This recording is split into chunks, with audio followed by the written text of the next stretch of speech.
Alright, this is a different video. I want to do a video on my Miata or MX5 or Unos. It's a 92 model, 1.6, totally original. I've lightened it, I've got a hard top. But other than that, it's pretty standard. Cold air induction, the normal standard modifications to this car. And why is this car so popular? Why have I got one? It's just a joy to drive.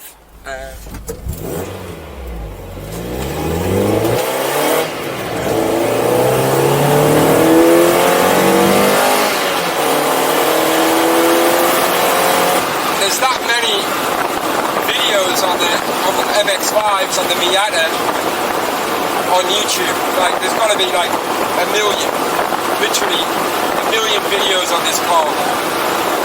Why? Because it's the most affordable sports car in the world. It's also still the best-selling sports car in the world.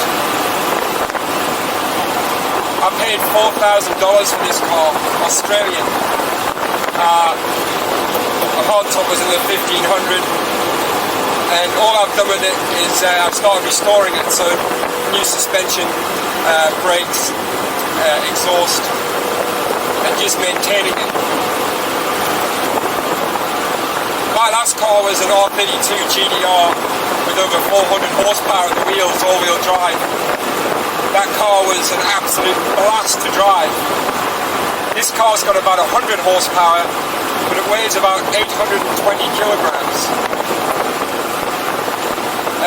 You can come to a corner in this car and throw it in, come in too late, and turn in, and you're going to get masses of understeer, and you're going to be sideways, and the smile is from year to year. So the car's done 263,000 kilometers on a little 1.6 4-cylinder. It's been sitting in my parents' garage for about 7 or 8 months. I got in it, I needed a new battery for the car anyway, so I put a new battery in. I turned the key, it didn't even turn over, it just started.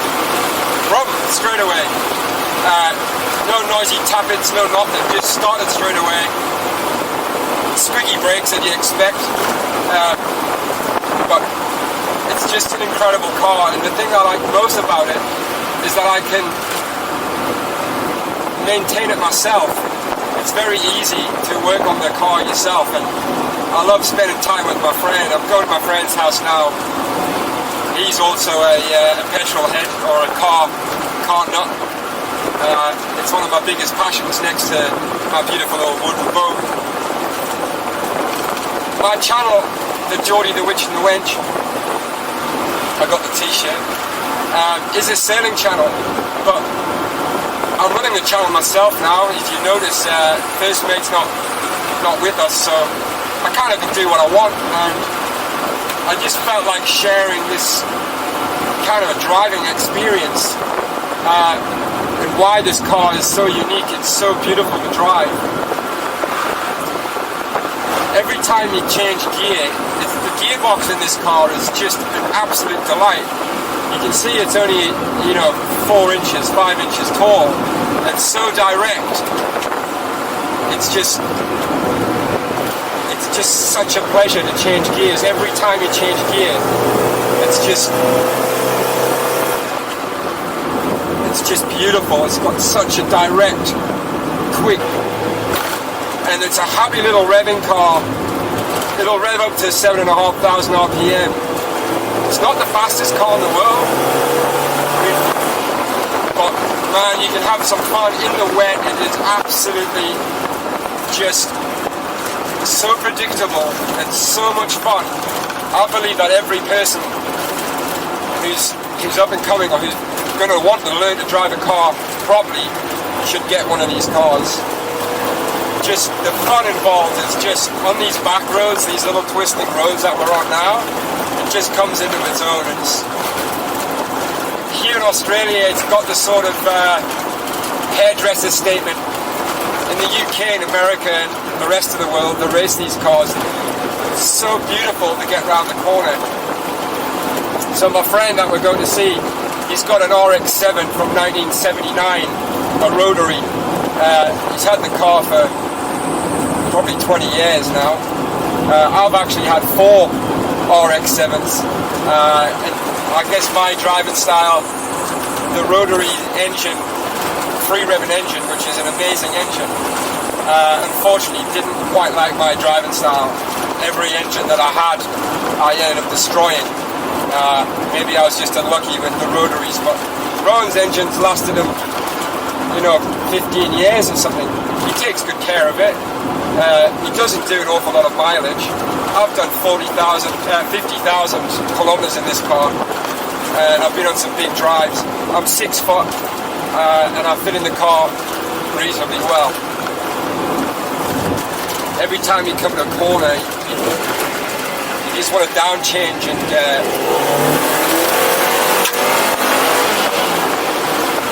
just give it a little bit of steak. It gets up to speed pretty quick, and that's from someone who had a previous car was a GDR.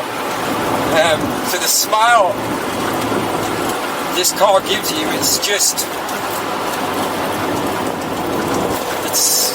there's nothing out there. I've driven a lot of Super 7s, I've been in 360, I've driven Ferraris, Porsches, I've driven a lot of cars. I've been really lucky in my time to get behind the wheel of some pretty exotic, amazing cars, and my true passion is driving.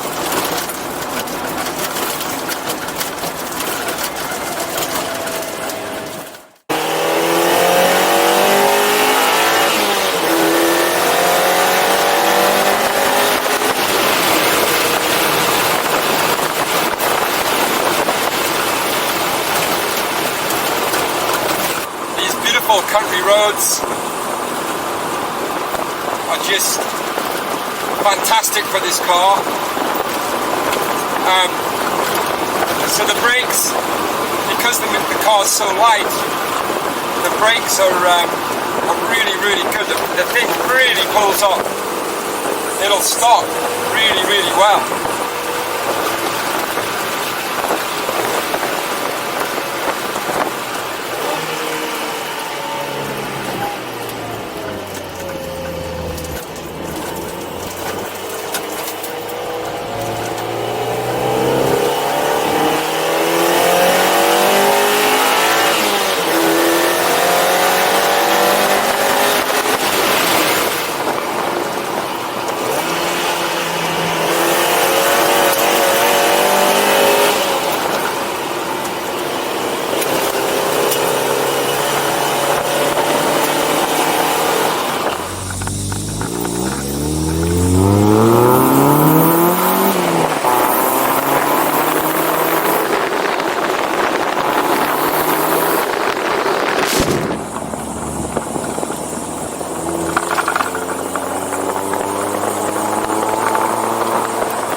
So I'm at my mate's house in his 1979 RX-7, which is a Series 1. He's done a few modifications. Mainly it's got a 13B rotary rather than the 12A with a torque port. Large extent port. And it's probably 35 more degrees outside. God knows where it is inside. But the thing that I love about the naturally aspirated rotary is it's just so free revving. It's just so happy to rev away. And it's got torque as well, which people think, like I'm in 4th gear, I'm doing 100 now, just a little bit of gas, and it gets going. Most people think they're sort of a high revving engine without torque, but they actually do hold a bit of torque. The steering kind of moving around, and not much is happening in the middle here. I actually thought it was rack and pinion, but it's a box steering.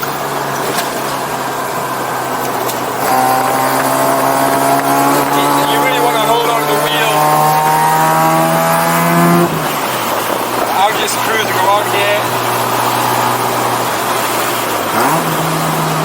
And of course that incredible sound of the rotary engine, it's just beautiful. All the pops.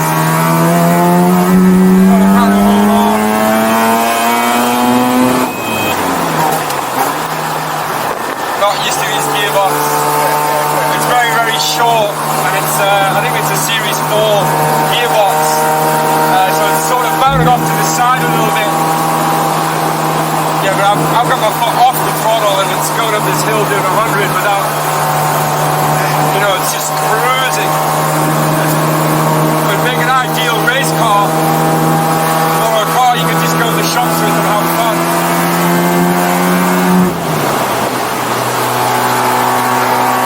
So much torque.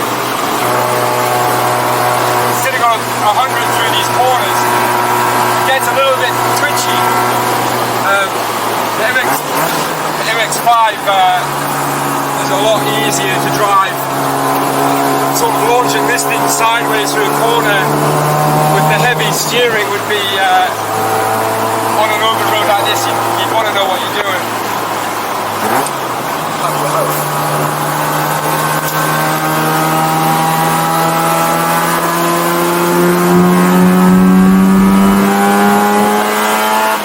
Pressing the loud pedal is just awesome. The brakes have been upgraded, they're all discs all the way around, but you kind of want to press them a couple of times before you want to stamp on the brakes.